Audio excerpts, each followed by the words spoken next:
জ্ঞানই প্রকাশ। দূর দূর থেকে দাদাজি বলছেন, দূর দূর থেকে এলিয়েনরা দেখছে।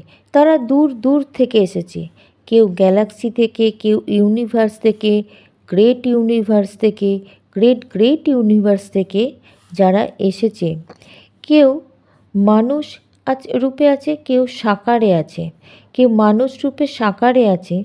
এখন আত্মারা, এমন আত্মারা খুবই পাওয়ারফুল। এরা সবার যখন জাগ্রত হয়ে যাবে, এরা সবাই যখন জাগ্রত হয়ে যাবে, আর অন্য সব আত্মারাও যখন ধীরে ধীরে এর পাওয়ার পরম শান্তির ভাইব্রেশন দেবে, তখনই সবাই শান্তি চায়।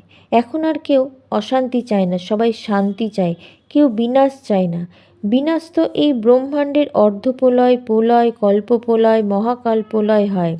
যে ব্রহ্মজ্ঞান নেবে তার সব জ্ঞান চলে আসবে। ব্রহ্মজ্ঞান মানে হচ্ছে ব্রহ্মার আদি মধ্য অন্তের জ্ঞান। ব্রহ্মাণ্ডের শুরু কেমনভাবে হলো, ব্রহ্মজ্ঞানের ওপর আমার ভিডিও আছে।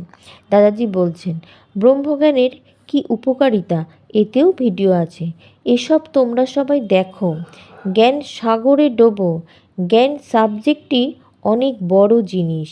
জ্ঞানের প্রকাশ চারিদিকে ছড়িয়ে যাবে। জ্ঞানই হচ্ছে প্রকাশ। বেদ মানে হলো জ্ঞান, মানে হচ্ছে প্রকাশ। বেহাদের বেহাদ কি परम परम परम महाशांति है, महाशांति है, महाशांति है।